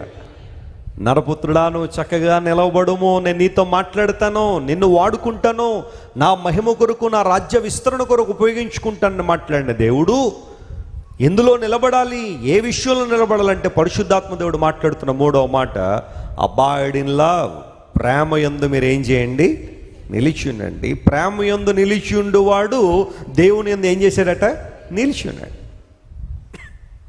If you abide in love, you are abiding in God. నువ్వు ప్రేమలో నిలిచి ఉంటే దేవుల్లో నిలిచి ఉన్నావు. ప్రేమ గురించి ఎన్ని విషయాలైనా మనం మాట్లాడుకోవచ్చు, కానీ కొన్ని సందర్భాల్లో దాన్ని రుజువు చేయాల్సిన పరిస్థితి వచ్చినప్పుడే కదా సవాళ్ళు ఎదుర్కొంటాం కదా. దేశాన్ని ప్రేమిస్తున్నాను అని ప్రతిజ్ఞ చేసాం అందరం. చిన్నప్పుడు చేసామండి, మర్చిపోయారు అందరూ. ప్రతిజ్ఞ గుర్తుందా? ఆ ఫస్ట్ లైన్ అన్న గుర్తుంది కదా మనకి. భారతదేశంలో మాత్రము భారతీయులందరూ నా సహోదరులు, నేను నా దేశమును పోను, అక్కడ దాకా గుర్తుంటుంది 3 మాటలు. దేశాన్ని ప్రేమించడం అంటే అర్థం ఏంటి? ఇండియా మ్యాప్ గదిలో పెట్టుకుని రోజు ఆ ఇండియా మ్యాప్ పూజ చేయడమే దేశాన్ని ప్రేమించడం అంటే. నేను ఎప్పుడు చెప్తా ఉంటాను, నిజమైన క్రైస్తవుడు నిజమైన దేశభక్తుడు. స్తోత్రం చెప్పండి, హల్లెలూయా. దేశం కోసం ప్రార్థన చేస్తున్నాం దేవుని బిడ్డలు మనం కదా. దేశం బాగుండాలని ప్రార్థన చేస్తాం. అధికారులు బాగుండాలని, వారు మంచి నిర్ణయాలు తీసుకోవాలని, వారందరూ సత్యంలో స్థిరపరచబడాలని ప్రార్థన చేస్తాం. ప్రేమ గురించి మాట్లాడడం చాలా ఈజీయే, కానీ దాన్ని మన జీవితాల్లో ప్రాక్టికాలిటీలో తీసుకొచ్చేటప్పుడే ఇబ్బందులు ఎదురవుతున్నాయి. In fact when we come to the house of God, to the church of God, we easily say that, Lord, I love you. దేవుని సన్నిధిలోకి వచ్చి చాలా ఈజీగా చెప్పేస్తాం దేవునితో, దేవా నేను నిన్ను ప్రేమిస్తున్నానని. కానీ ఎంతమంది ఆ మాటను మనస్ఫూర్తిగా చెప్తారు? ఎక్కడి నుంచి చెప్తా ఉన్నారు? పెదాల నుంచి చాలామంది చెప్తారు ప్రేమిస్తున్నానని, కానీ ఎంతమంది నిజంగా దేవుని ప్రేమించే వాళ్ళు ఉన్నారు ఇక్కడ? యాకోబు రాహేల్ని ఏం చేశాడు చెప్పండి? ప్రేమించాడు. ఆ మహానుభావుడు ఆ రోజు అలా ప్రేమించడంతో ఈ రోజున చాలామంది ప్రేములకు ఓ పాయింట్ దొరికేది బైబిల్లో. ఏంటది? బాబు ఏటా ప్రేమలో పడ్డామండి. యాకోబు గారు పడలేదండి. ఆయన ప్రేమలో పడ్డాడు, ఆ తర్వాత కష్టాల్లో కూడా పడ్డాడు ఆయన. మరి అవి తెలియట్లేదు నీకు. ఎన్ని సంవత్సరాలు కష్టపడ్డాడు చెప్పండి. చెప్పట్లేదు కొంతమంది. 27 సంవత్సరాలు లేయా కోసం, 7 సంవత్సరాలు రాహేలు కోసం, 6 సంవత్సరాల మంద కోసం, 20 years లైఫ్. ఒక సందర్భంలో మనం చూస్తే యాకోబు 20 సంవత్సరాలు కొలువు చేశాడట. He worked as a slave for 20 years. For whom? For Rachel. రాహేల్ని ప్రేమించను అనే ఒక్క మాట అయితే అక్కడ ఉంది, కానీ ఆ మాటను రుజువు చేసుకోవడానికి యాకోబు గారు ఎంత ప్రయాసపడ్డాడు? 20 సంవత్సరాలు ప్రయాస. చూశాడు రాహేల్ని, చూడగానే వావ్ అనిపించింది. పెళ్లి చేసుకుందాం అనుకున్నాడు. మామగారికి మెసేజ్ పంపించాడు. ఆయన అన్నాడు, మేము కూడా అంతే అంటున్నాం. ఓకే, వివాహ కార్యక్రమం చేసేద్దాం అన్నారు. రాత్రి వాళ్ళు మ్యారేజ్ చేశారు. తెల్లారి చూసేసరికి రాహేల్ లేదు. ఎవరున్నారు అక్కడ? లేయా ఉంది, వాళ్ళ అక్క ఉంది. వెంటనే పరిగెత్తాడు. మామ ఏంటి సంగతి అన్నాడు. లేదు బాబు, మరి దేశ ఆచారం ప్రకారం పెద్ద కుమార్తె చేయకుండా చిన్న కుమార్తె చేయలేం కాబట్టి నీకు 1+1 ఆఫర్ అన్నాడు ఆయన. ఏంటి ఆఫరు? నేను కోరుకున్నది ఎవరిని, నువ్వు ఇచ్చింది ఎవరిని? లేదయా, ఇంకొక 7 సంవత్సరాలు కొంచెం ఓపిక పట్టి కొలువు చేసే రాహేల్ వచ్చేద్ది అనగానే మళ్ళీ 7 సంవత్సరాలు. అంటే it's not an easy thing. 14 సంవత్సరాలు కొలువు చేయడం అంటే ఎంత కష్టం మీరు ఆలోచించేయండి. ఎవరి కోసం? ఒక అమ్మాయి కోసం ప్రయాసపడ్డాడు. పగలు ఎండకి ఎండిపోయాడట, రాత్రులు మంచుకు తడిచిపోయాడట. భయంకరమైన బాధలు, కష్టాలు, ఇబ్బందులు ఎదుర్కొన్నాడు. ఆ ఇంట్లో యాకోబు గారికి పెద్ద వాల్యూ కూడా లేదు అక్కడ. అలాంటి సిచ్యువేషన్లో మళ్ళా మంద కోసం 6 సంవత్సరాలు 20 సంవత్సరాలు కొలువు చేశాడు. యాకోబు రాహేల్ని ప్రేమించను ఒక్క వచనం అంతేది, కానీ ఆ ప్రేమను రుజువు చేసుకోవడానికి యాకోబు ఎంత స్ట్రగుల్ అయ్యాడు. చాలాసార్లు మన జీవితంలో ప్రియులారా ప్రేమిస్తున్నాం అని చెబుతున్నాం, కానీ ఆ ప్రేమకు తగిన ఆ రుజువు దేవుని సన్నిధిలో మనం ఇవ్వగలుగుతున్నామా? లార్డ్ ఐ లవ్ యూ అన్నప్పుడు, దేవుణ్ణి నిన్ను ప్రేమిస్తున్నాను అన్నప్పుడు నువ్వు దేవుని కోసం ఏం చేస్తున్నావు అనేది ప్రశ్న. నేను దేవుని కోసం ఏం చేస్తున్నాను అనేది ప్రశ్న. ఆయన ప్రేమ మీద పాటలు పాడతాం, మంచిది. ఆయన ప్రేమ గురించి ప్రసంగాలు చెప్తాం. నేను ఎప్పుడైనా సరే దేవుని ప్రేమిస్తున్నాను అన్న ఆ వాక్యం ఎప్పుడైనా చెప్తే, ఆ ప్రసంగం అయిన తర్వాత నేను మరలా కూర్చుని, దేవా ఈ వాక్యం అయితే ఈరోజు నేను బోధించాను, help me to prove it in my life first. అది నా జీవితంలో ముందు నేను నెరవేర్చాలి ఆయన. Before the congregation, before God's people fulfils that word. Help me to fulfil in my life. నేను ఎలా ప్రేమిస్తున్నాను అనేది నా క్రియల ద్వారా రుజువుపరచబడడానికి సహాయం చేయ ప్రభు అని దేవుని సన్నిధిలో ప్రార్థన చేస్తాను. నేను సేవలోకి వచ్చిన రోజు నా డైరీలో అదే రాసుకున్నాను. ప్రభువా, నేను ఏదో ఆశించిన సేవకు రావట్లేదు, ఆల్రెడీ నువ్వు నా పట్ల చూపించిన ప్రేమకు ఎంతైనా రుణం తీర్చుకోవడం నీ సేవకు వస్తున్నానని. ఆ రోజు నుండి ఈ రోజు వరకు అదే తపన, అదే భారం, అదే ఫోకస్, అదే ఇంటెన్షన్, అదే desire to proclaim the gospel. దేవుని సువార్త ప్రకటించడానికి మనుషులు చూసినా చూడకపోయినా, లైవ్ ఉన్నా ఉండకపోయినా, స్తోత్రం చెప్పండి హల్లెలూయా, దేవుని సువార్త చెబుతూనే ఉంటాం. ప్రతిరోజు నేను కావచ్చు, బ్లెస్సీ గారు కావచ్చు, మా తల్లిదండ్రులు కావచ్చు, మాకు వచ్చే ఫోన్ కాల్స్లో అనేక మందికి దేవుని సువార్త ప్రకటిస్తూనే ఉంటాం. కొన్నిసార్లు నేను ఏదో చాలా అర్జెంట్ పని మీద ఎక్కడికో బయటకు వెళ్తూ ఉంటాను. ఆ టైం అంటే టైం అన్నట్టుగా ఉంటుంది కదా. కొన్ని సందర్భాల్లో వెళ్తుంటే ఎవరో ఫ్యామిలీ వస్తారు. వెస్లీ గారిని ఒక్క క్షణం అలా చూసి చిన్న ప్రార్థన చేయించుకుందామని వెళ్దామని వచ్చామండి అని కూర్చుంటారు. సరే, నేను బయటికి వెళ్ళే ముందు, కారు ఎక్కే ముందు మా లాంజ్ ఉంటుంది ఇంటి దగ్గర, లాంజ్లో వాళ్ళు ఒకసారి అలా కలిసి వెళ్దామని కూర్చుని, అమ్మ చెప్పండి ఎక్కడి నుండి వచ్చారంటే, మేము ఎలా అండి ప్రభువుని తెలుసుకుంటున్నామండి, యేసు ప్రభు అంటే గొప్ప దేవుడని వాళ్ళు వెళ్ళి చెప్పారండి అనగానే, నిజంగా వాళ్ళు ప్రభువుని తెలుసుకుంటున్నారనే ఆసక్తి వారిలో ఉందని ఎప్పుడైతే తెలుసుకున్నానో, నేను దేవుని సేవకునికి చెప్తున్న స్టేజ్ మీద ఉండి నాకున్న ఇంపార్టెంట్ పనులు కూడా ప్రక్కన పెట్టి గంటన్నర సువార్త చెప్పిన సందర్భాలు చాలా నా జీవితంలో ఉన్నాయి. దేవుడు నా మనస్తోత్రం కలదు. కారణం ఏంటో తెలుసా? నాకు ఆ పని కంటే ఈ పని చాలా ముఖ్యమైనది. ఒక్క నిమిషం మాట్లాడదామని వెళ్ళి గంట సేపు ఉండి దేవుని సువార్త చెప్పిన సందర్భాలు నా జీవితంలో చాలా ఉన్నాయి. మిగతా పనులన్నీ కూడా మా టీం వాళ్ళు బయట నుండి అటు ఇటు ఆ తలుపులు తడతా ఉంటారు, అన్న టైం అయిపోతుందన్న వెళ్ళాలి అని. It's okay. ఆ పని తర్వాత చేద్దాం, ఇబ్బంది ఏం లేదు. ముందు ఇది సువార్త చెప్పాలి. ఎందుకోసం మేము ప్రభువుని తెలుసుకోవాలనుకుంటున్నాం అన్న ఆశతో వచ్చారు. రేపొద్దున్న వెస్లీ గారి దగ్గరికి వెళ్ళామండి, సువార్త చెప్పకుండా పంపించారండి అని చెప్పడానికి ఉండకూడదు. చెప్పాలి సువార్త. ప్రియులారా, అదే భారం, అదే ధ్యేయం. ప్రభువును ప్రేమిస్తున్నామన్న మనం ఆయన కొరకు మాట్లాడదామా? ప్రభువును ప్రేమిద్దాం అనుకుంటున్నాం మనం, ఆయన కొరకు నడుద్దామా? ప్రభువును ప్రేమిస్తున్నామంటున్నాం మనం, ఆయన కొరకు ఏదైనా చేయడానికి సిద్ధంగా ఉన్నామా? పరిశీలన చేద్దాం. అబ్బాయిడిన్లా ప్రేమలో నిలిచి ఉండండి, దేవుని కార్యాలు చూస్తారు.